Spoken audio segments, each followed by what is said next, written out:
If you own a boat, you're probably going to end up with a couple of these at some point. That is what we call a gel coat ding or a chip. And that is a very common repair job for the average DIYer. Maybe you want to experiment with something like this before you move into a major project like the rest of our project boat here, where we're doing stringers, transoms, floors, a complete rebuild.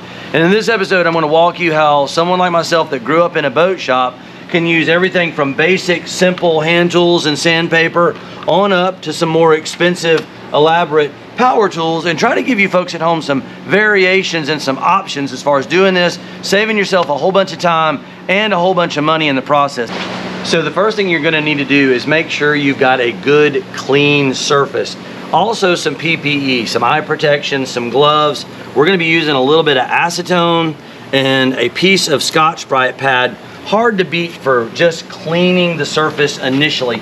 Now this boat is fairly old and the gel coat is quite oxidized.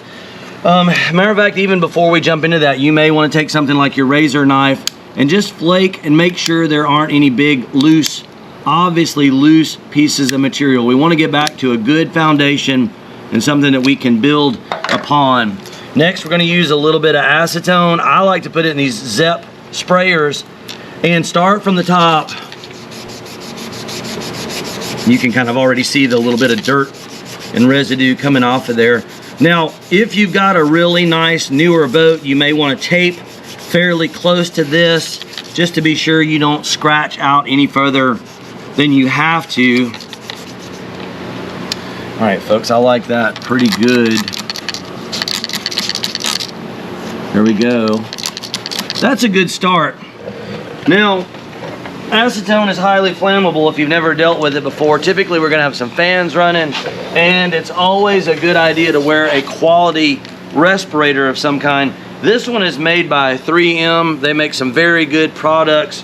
You want something that's VOC compliant or volatile organic compounds, and or some really good airflow, just to be sure you're going to keep it out of your system. Now, next up, if you got some compressed air, that's great. Kind of blow any fumes away. And then I like a little Wagner heat source. Kind of warm that up and dry it out. Sometimes it seems like when you clean something with some acetone, you'll almost get a little bit of condensation. Now, not a bad idea before we start sanding with some 120 grit paper is border the edges around your work area, just to kind of help keep it tight and minimize the chance of you scratching part of your boat or your RV. This is completely applicable to like RVs as well. You folks out there, there's even some folks that are following the channel that are working on light aircraft, automobile parts, RVs. Matter of fact, even your bathtub or shower stall, sometimes you may get a chip or a ding, especially like in new construction. Sometimes stuff gets damaged, and you can repair this in such a way that it's as good as new. It'll save you a lot of time, a lot of money, a lot of aggravation. Now we're going to start with some very, very simple tools. Now if you have a vacuum at home, that's going to be great. I like to run like a big rigid shop vac. Prior to doing some sanding, some 120 grit is hard to beat for all around, although you could use anywhere from 80 to 220. And we're just going to get in there and do a little bit of surfacing around the outskirts all the way out to the tape.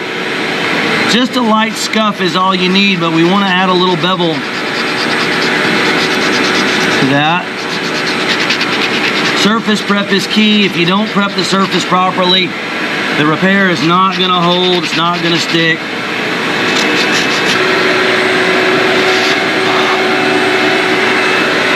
That's looking pretty good, and I'm pretty happy with that.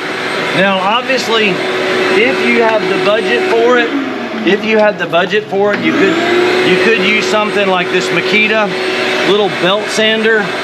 That can be amazing for beveling and softening edges.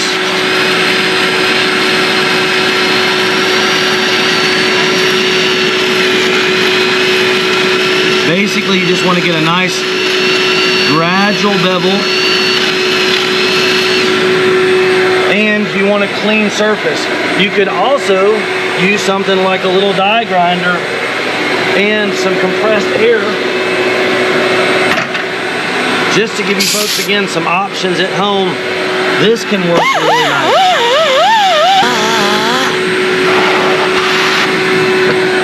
All right.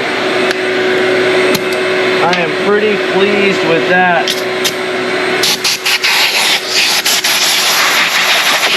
Now, if you come over here with me to our mixing table, in the past, if you've been following the channel, we've used a variety of materials, and I try not to just be a fanboy on one particular product. A lot of people are fans of epoxy, for example, but we want to use Gelcoat to finish this, and generally it is not recommended to go over epoxy with Gelcoat. So with that being said, I'm going to tend to stick more with the polyesters or even vinyl esters, or used a thickened Gelcoat. Now what we did today, and I want to show you folks, we've already pre-made a putty of sorts, and it's quite easy to make a putty of your own. And there's a couple basic ingredients if you have them, or if you want to put together a little kit of supplies and materials in your shop. This is called a colloidal silica. You can buy this from our friends there at Fiberglass Warehouse, can source you for all of your Gelcoat and your fillers, everything we're using today. Be sure to take advantage of their Fish Bump TV discount code, save a bunch of money. And any other tools we're using for y'all's convenience, I'll be sure to put a link in the description below our video. But yeah, now you can actually get that from them. For example, if you contact them, that comes from Fiberlay, but that's called a fumed silica. Pretty much acts in the same way as the colloidal silica. It's basically just a thickener. Now, that stuff is very fine, can get airborne. Certainly want to wear a mask while you're dealing with that. But I'm going to show y'all the basics of how we would make it. Matter of fact, let me put this in a clear cup so you folks at home can see a little better. Let's just go with a couple ounces of Gelcoat. That would be plenty for a ding that size. And now again, in other videos in the past, I have shown, like say for example, you could use something like the Evercoat, the Formula 27. They also Evercoat makes a short strand fiberglass reinforced filler, because generally I don't like just using Gelcoat that's thickened with only the colloidal silica on a deeper ding or scratch like that one. But I have found there is an option. So I'm going to put the mask on when we're mixing the colloidal silica. But let's just say we put 1 spoonful, maybe a spoonful and a half of the colloidal silica. And then we're going to use a little bit of the 1/4 inch milled fibers. That is going to make it considerably stronger. That's going to reinforce your Gelcoat and make more like a putty. And it's quite easy to mix that material in until you get the consistency putty that you want. That was about equal parts.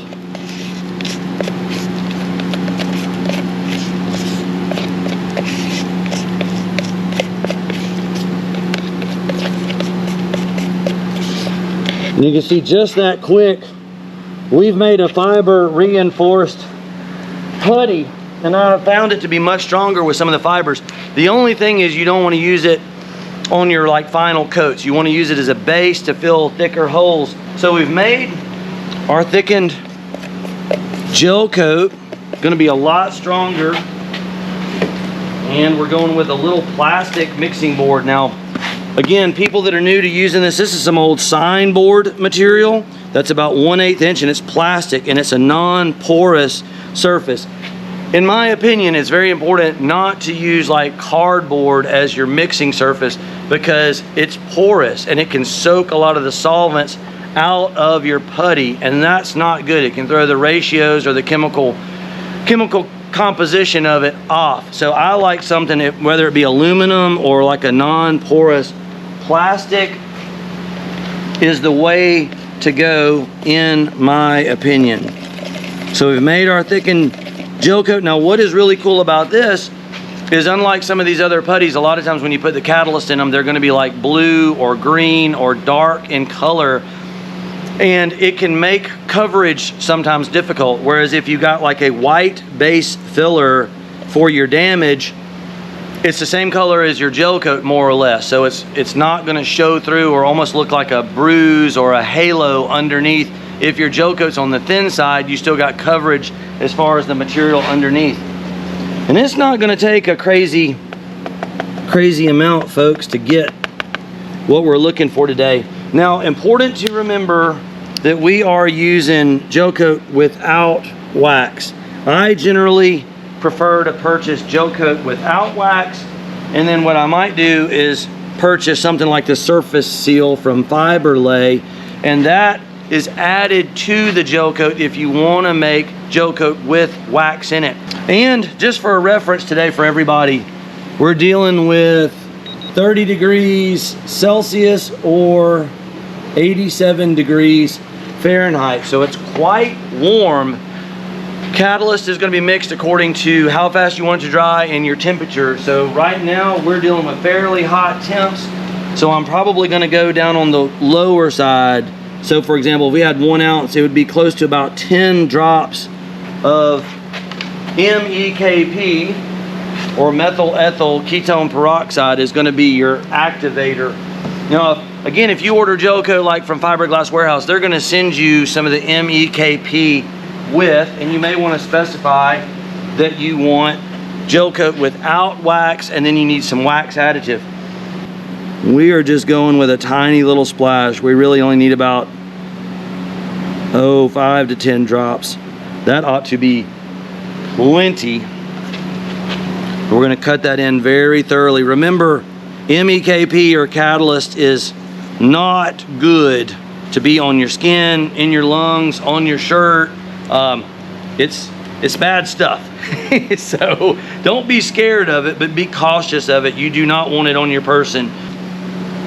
I like to kind of roll it and cut it, and then you want to be sure it's off the blade, just like so. Scoop it back up, turn it into itself, roll it, cut it. A good thorough mix is the ticket. Generally, I'm going to say about 1 minute of mixing, but remember, the clock starts as soon as you mix, and you probably only have about 10 minutes at most before it starts to thicken up. Now, anything much bigger than this, and you may want to go to actually adding some fiberglass back. The gel coat on this boat was quite thick right there in the corner, even though we went into the glass a little bit by adding some glass fibers back, because gel coat is basically a high caliber pigmented fiberglass resin. So by adding some of the fiberglass fibers in, we're giving it some strength. But anything much more than this, and you probably would want to actually go ahead and do a structural repair. And again, if you're new to the channel, I want to welcome everybody. My name's Joe Buskins. This is our family's boat shop. I'm a second-generation professional boat builder and a 100-ton licensed captain. Our family has been building and repairing boats in our shop here since the 60s. And we're happy to share what our family's learned over generations with all you DIYers at home.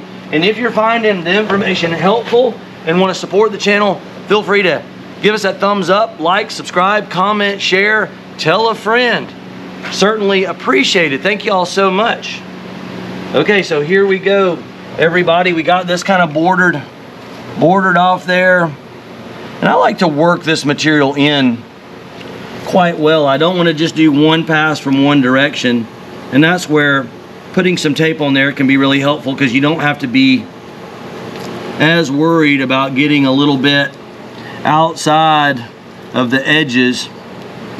And don't worry about perfection, everybody. Like, sometimes people really get worked up about getting it perfect, and you're gonna have multiple passes at this. If it doesn't look perfect on one pass, you can always sand a little bit of material off and start over again. It's really not a big deal. This channel is all about helping you folks at home walk you through the process.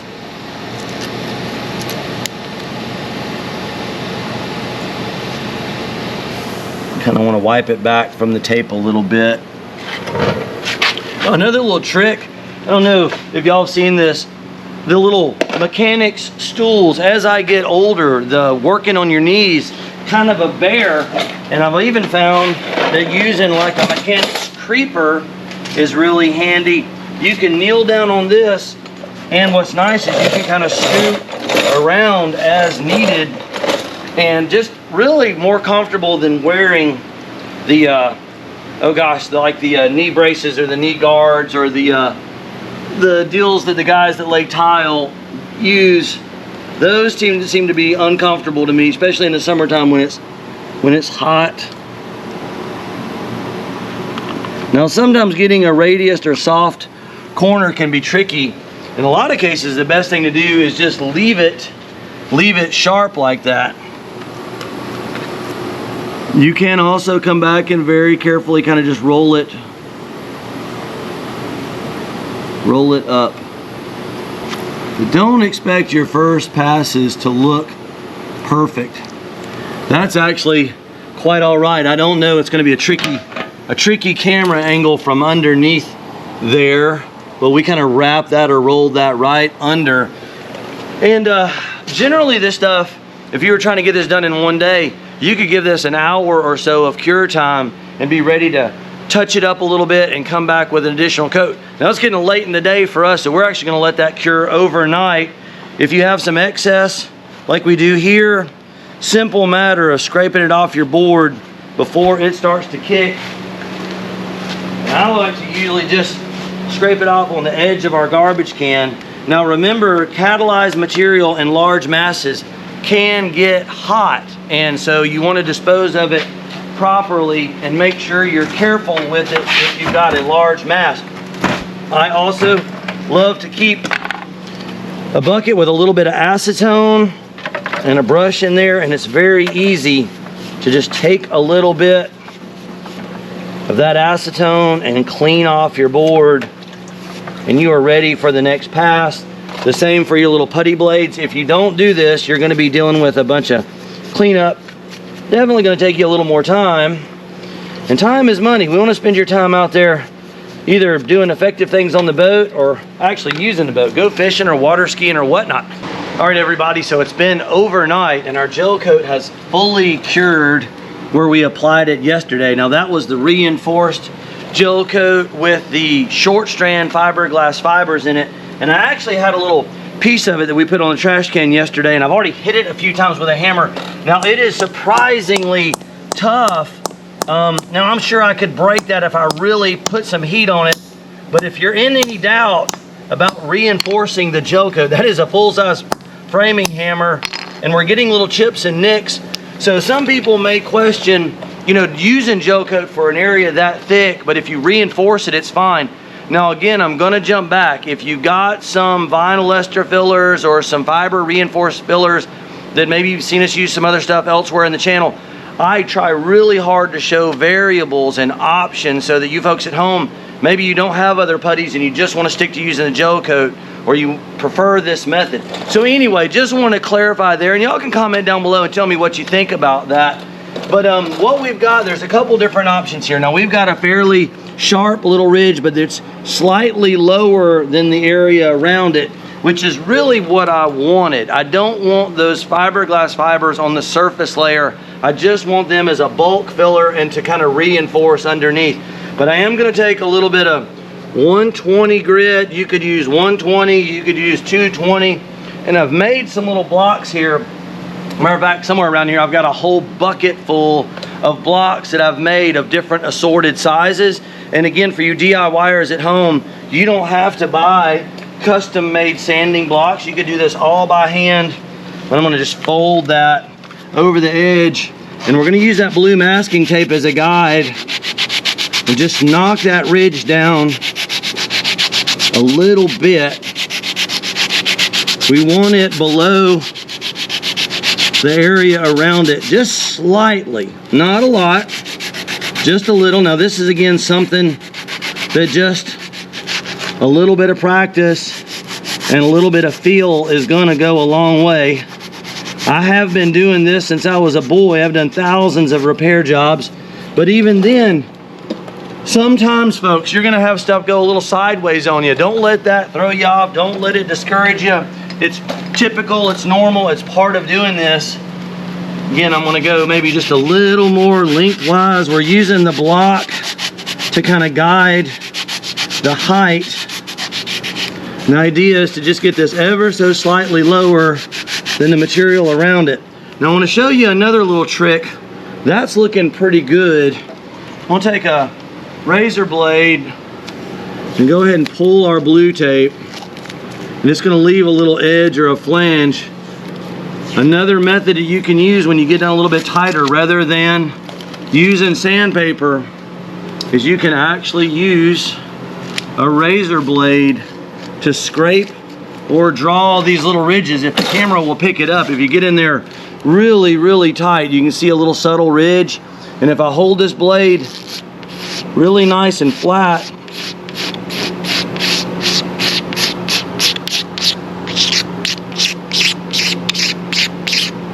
you can actually see there that it's just peeled that little ridge right away without any issue. I've still got a little bit of blue tape underneath. I'm gonna use the razor blade to help me grab that. Again, folks, there's more than one way to do this. If you're new to the channel, feel free to jump back in there. We have over 150 videos. We got different methods shown throughout. You may find one that just appeals to you more so than another, and by all means, work with what you feel the most comfortable with. We're gonna go back to the sandpaper just a smidge. You can actually, again, touch up on that corner and get a nice radius or radii that matches the rest of the boat. But this a little bit of sanding further out is not a problem, because that is what we're gonna do. We call that feathering. And a lot of times you wanna scuff ever so slightly out kind of around the perimeter. Now you can do some wet sanding as well if you wanna keep down the dust. That's pretty common as we move into finer grits, but you certainly can do that as well, even with 120.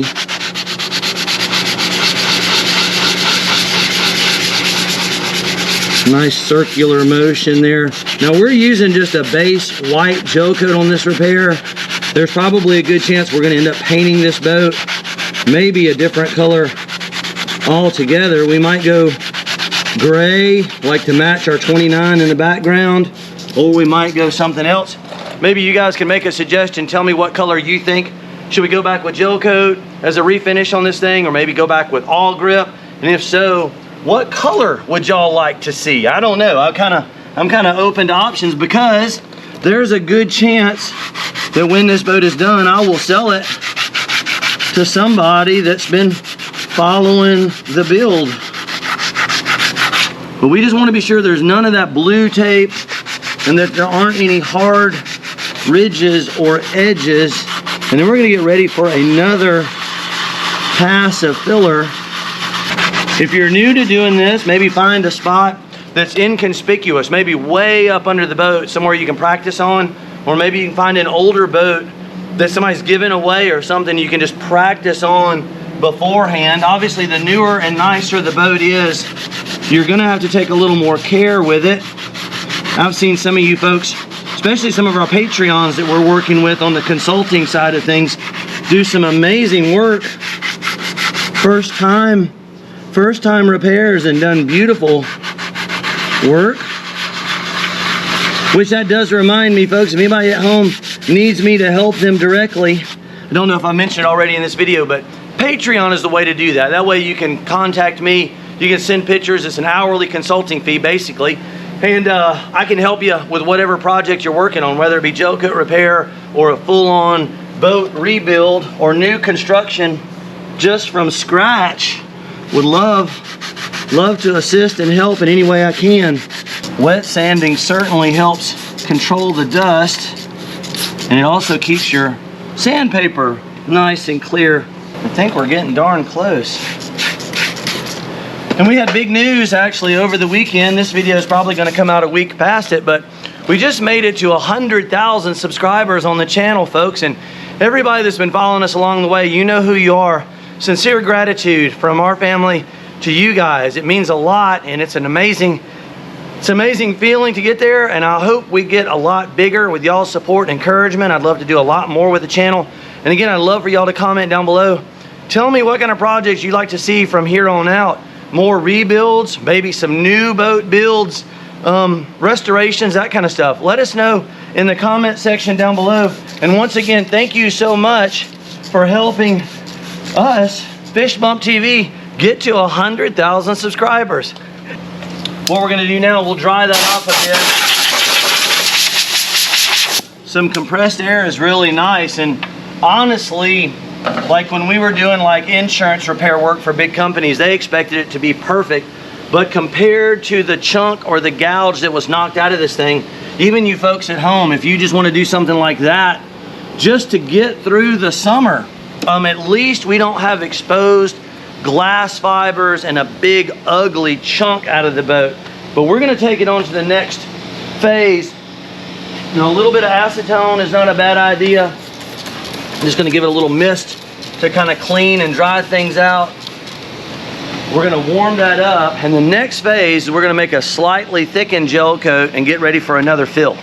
Okay folks, here we go with our gel coat, again without wax, from Fiberglass Warehouse. Again folks, remember to take advantage of their discount code FishBumpTV. They got everything you're going to need for your next boat project. Been real happy with their gel coat especially, and they're also the same folks that make the vinyl ester resins that we use a lot. So we're just going with maybe an ounce or two. Maybe that's probably around 1 ounce, just guesstimating.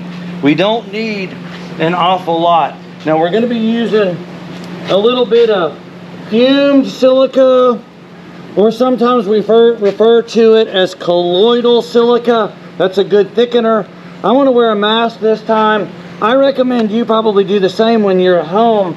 I got a little bit off to the side here. We're just going to add a little bit, and we're going to see how it looks.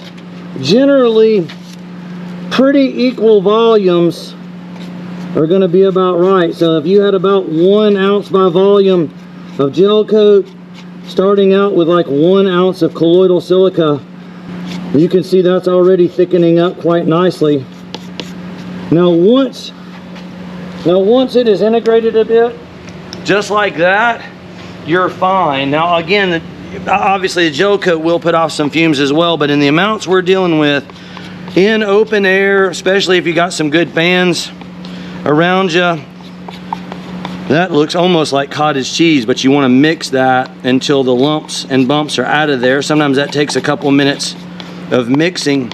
This time, no milled fibers. We're not trying to reinforce this. We just kind of want a slightly thickened version. And the nicer your boat is, the more particular you're going to have to be about this. This project boat is pretty rough, honestly. Gel coat's pretty beat up.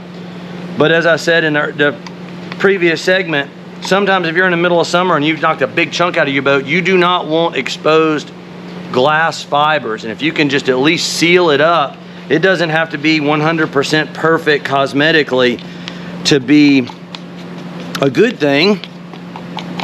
I think I'm going to want that a tiny bit thicker. I'm going to add just a half a spoonful, if even, and integrate. This is one of those things, again, just do it by feel till you get comfortable with it. You can see that thickening up considerably. You want this a little bit thinner than our main structural build coat, but you don't want it to be dry. A lot of times what I will do is, even like once I've got the amount that I think I'm going to need, I may transfer it to a board and then use a little flexible blade such as this. Now a lot of times, again, I'll take these bigger Bondo blades, and you can take a razor knife and cut them down to the size you want. But you may have to mix this for a couple minutes to get it really nice and creamy. Ultimately, you do not want any of those lumps or bumps. I've been seeing some really cool stuff. I may have mentioned already in this video, but our Facebook group page, I was on there this morning. You guys are doing some fantastic work. Congratulations on all the projects that you folks are working on. glad the channel is here to maybe help give you some inspiration, and I'm glad there's other viewers out there that are helping to answer some questions. Really encouraging even for me to see. I'm impressed. I had a gentleman the other day comment. He said, I'm a little confused. I see you do it this way and I see you do it that way. Just remember, folks, there's more than one way to do it. I know I've said that before, but don't, just because I'm doing it this way today, and if you see another method on the channel that I show, you can use either method, whichever one looks better to you or whichever materials are more readily available. I kind of grew up down here when I was a boy. There weren't a lot of options, and you kind of had to be pretty flexible and work with whatever you could get. Now we're so fortunate, companies like Fiberglass Warehouse, you can just order whatever you need, or like the tools we have, our Amazon store that's below our video's description, all the tools, the sandpaper, materials and supplies. Y'all be sure to check out our Amazon store as well. All right, that looks pretty darn good, and that's probably really more than we need. Now, sometimes what you can do, you may set a little bit of that off to the side. Like I've got some wax paper here, or if I had another mixing board. Say for example, you're like, well, that is way more than I know I'm gonna need for fill. You may want to put a little dab of it just off to the side, and we can always come back, and if we need to do a second fill, we don't have to remix our putty. We're going with MEKP here. Generally, as a rule of thumb, like 1 ounce is going to be 10 to 20 drops. This is probably a ½ ounce or 1/4 of an ounce. I mean, it's just going to take a few drops. I like to make a little divot in the middle. Just trying to get a couple drops there. Come on. There we go. That is more than enough. Matter of fact, sometimes if you put a little more in than you think you need, it's there in that little divot there. You can take a little rag and touch some of that and get some of that back out of there. We do want this to kick off fairly fast today, but it is also quite hot. And on days like today, I think we got a heat index of over 97, but we're looking at 88.9 or 31.6 Celsius. So that'll give you all a reference. Remember, the hotter it is, the less catalyst you need. Now again, if you say, for example, if you change your mind and say you've mixed it and you're like, you know what, I changed my mind, I think I want to speed it up, you certainly could always come back and say, you know what, I'm going to add another drop or two. Sometimes you can put it off to the side like that, and then you can integrate it. You might have a little more control that way. Little batches like this are not going to take much, and it's not a good thing to over catalyze your gel coat. It can make it brittle, and it can change the color of it as well. I like the little flexible spreaders, but sometimes like a little sheetrock blade. This we picked up, I believe, at our local Lowe's, but you can certainly improvise. And remember, we did sand out a bit, and I did go ahead and border this a little bit more. That first fill is going to look really rough. Second fill, things are going to be a lot better. It's going to be much closer to profile. You can see how nice and smooth that is. Getting underneath is going to be a little trickier.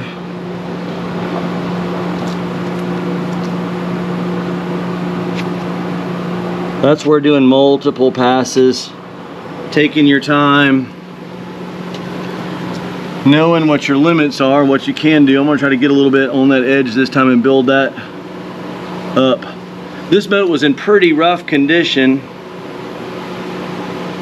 as many project boats are, but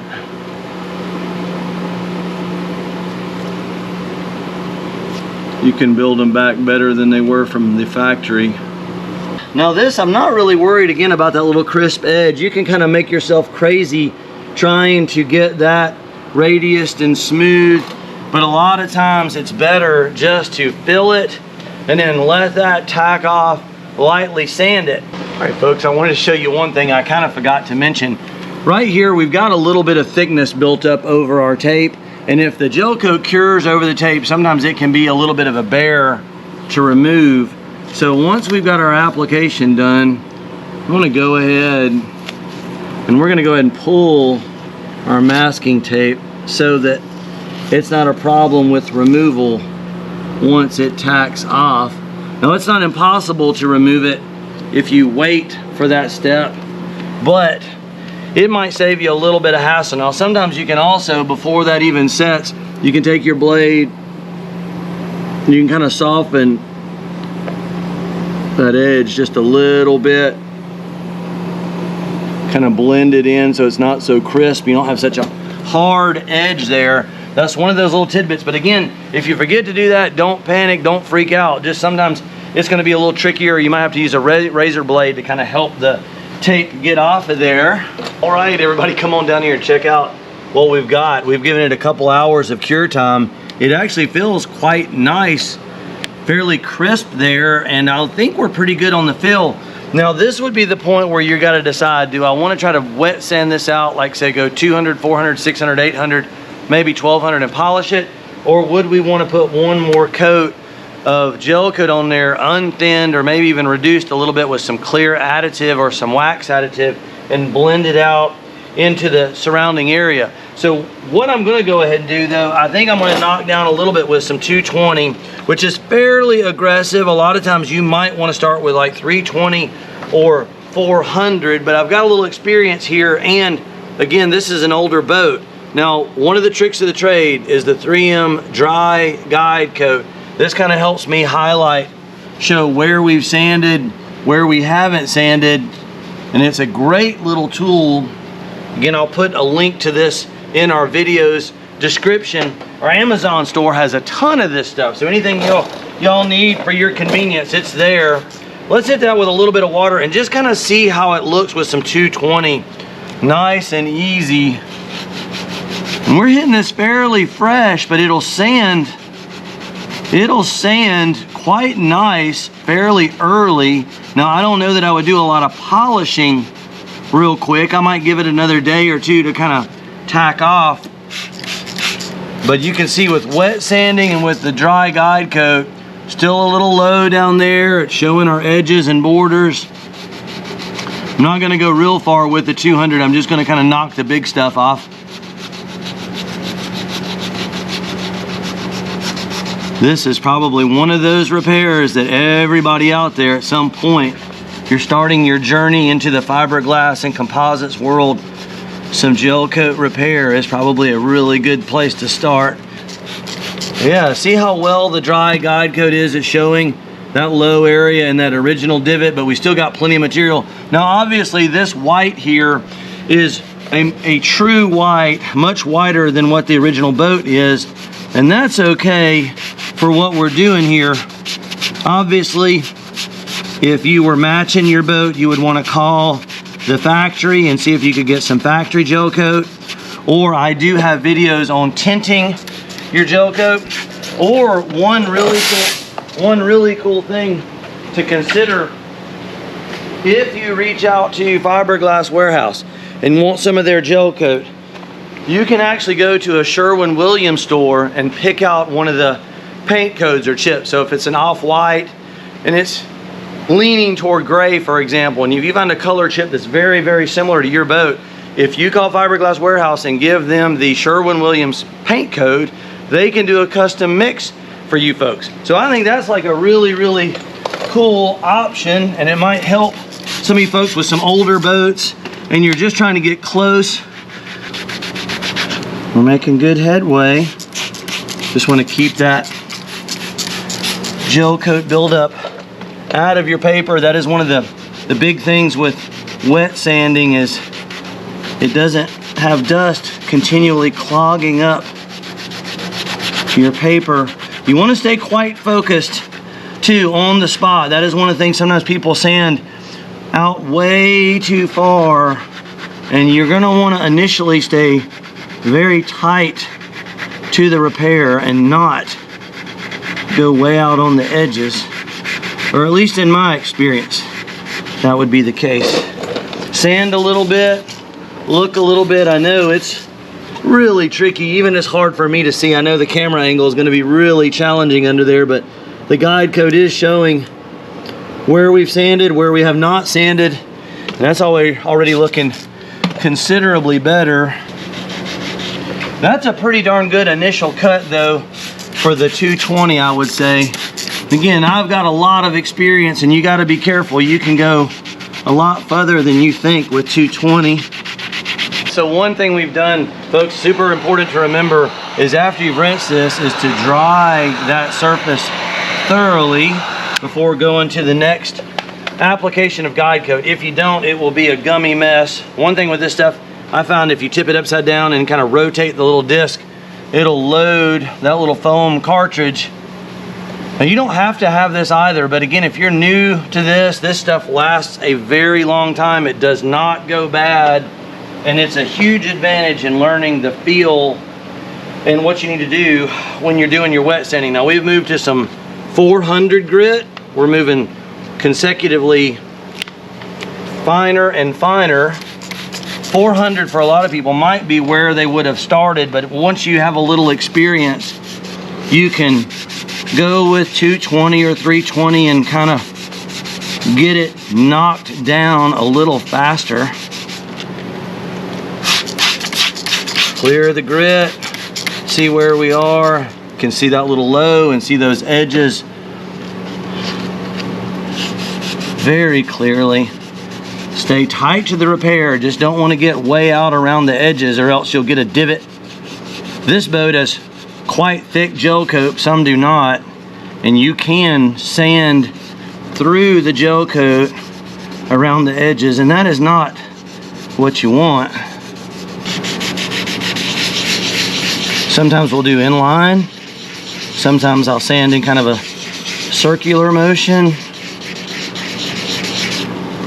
Gonna work on this edge a little bit. We're gonna stay right where we added the material.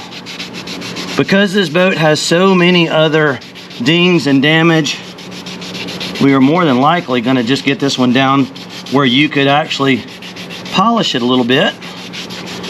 I would imagine for most folks, if you're DIYer, you may not have a compressor or a spray gun, a little more advanced, but we do have videos showing that.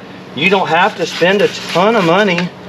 Matter of fact, there's a company called Prevail that makes a little aerosol type spray bottle that you can spray small amounts.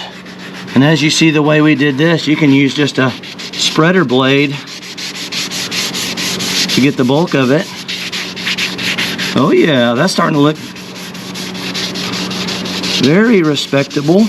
Now once the guide coat is gone per phase, you do not want to keep sanding. So I'm pretty happy with that. Maybe just a tiny smudge. I could see a little bit of the guide coat, and again, the camera just can't even get underneath there. It's a very awkward angle. This intersection here between the sides and the bottom is actually called the chine. It's the C-H-I-N-E.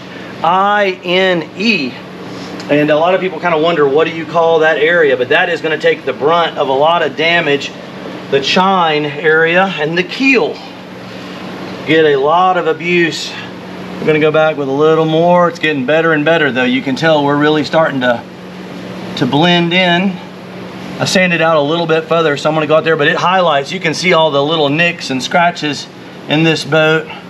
We're going to go from 400 now to 600, which 600 is a very common grit. Some people might not even go any further than this. And it's going to take less and less sanding effort as the paper gets finer and finer. It's going to go pretty quick. And we're working out in a wider swath. We're kind of blending it further and further as we go.